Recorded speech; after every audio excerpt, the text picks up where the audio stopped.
Hi, I'm Captain Steve Chaconis, and welcome to the National Bass Fishing Show. We've talked about how to use a silver buddy. We've talked about how you get a silver buddy unsnagged, and now we're going to tell you how to replace the hooks on a silver buddy.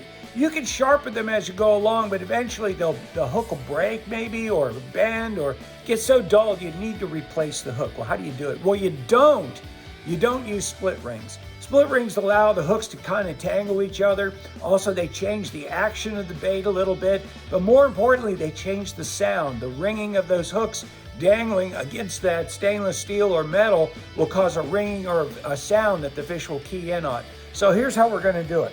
There are two ways to do this. One, use a split shank treble. And if you notice here, I'm pulling this shank apart, and you can see that it has a gap in there, a nice wide gap. We're going to take advantage of that gap. The other two hooks are welded together.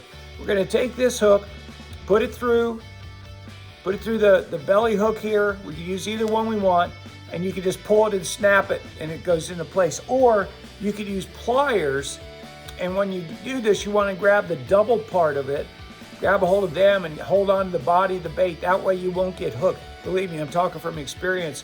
Silver Buddy hooks their own baits, and when I went there to see how they were made, they said, why don't you try hooking a few of them? So this is how I learned how to do it. I wasn't as fast as the Banks people, but I tell you what, I was able to learn how to do it. So you go ahead and pull it tight. Now, when you get done, you're going to notice that the hook still has a little gap in it.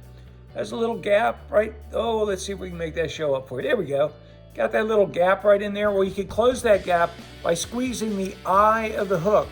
Squeeze the eye of the hook, and when you do, it'll kind of close that gap up for you, and that hook won't slide off. Now, I said I was going to show you two ways to do this. The second way is you use just a regular treble hook. Now, you want to get the ones that are not really super hard, because if you do, and you try to cut this eye, it's going to snap, and it's going to break the whole eye off. And get yourself some really good snippers. Come up to the eye of the hook, and you want to cut the eye of the hook near the bottom of the eye. So get real close to the bottom of the eye, cut the eye of the hook.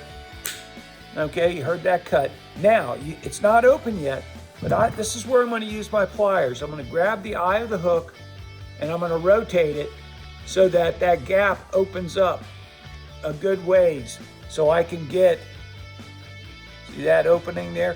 I want to get that into the bait, okay? Now, I slide it into the bait through the hook the hole that's supposed to. Now I'm going to grab the bait and use it as leverage to return that eye back to where it was, okay? So I'm going to bend it around.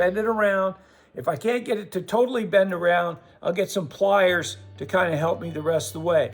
Now, I know what a lot of you are thinking. You're saying, oh, well, is this going to hold up? And you know what? Silver Buddy for 20, 30 years has been doing hooks like this. They've been snapping them back together. That won't come apart. It really won't. So the last thing you have left to do on a Silver Buddy is sometimes you might have to replace the snap, and the snaps come included with the baits when you buy them, but if the snap gets broken or bent, or you can't quite use it, get yourself a new snap, hook it to the spot on the bait. There's only one hole to put this in through, put it in, snap it shut, and now you have a Silver Buddy that you can go out and fish with. And there it is. I'm Steve Chaconis. Thanks for watching the National Bass Fishing Show. Please subscribe. Tell your friends to subscribe. Also, check out my website at nationalbass.com. And if you'd like to contact me with suggestions for other videos, please do. That's nationalbass@aol.com.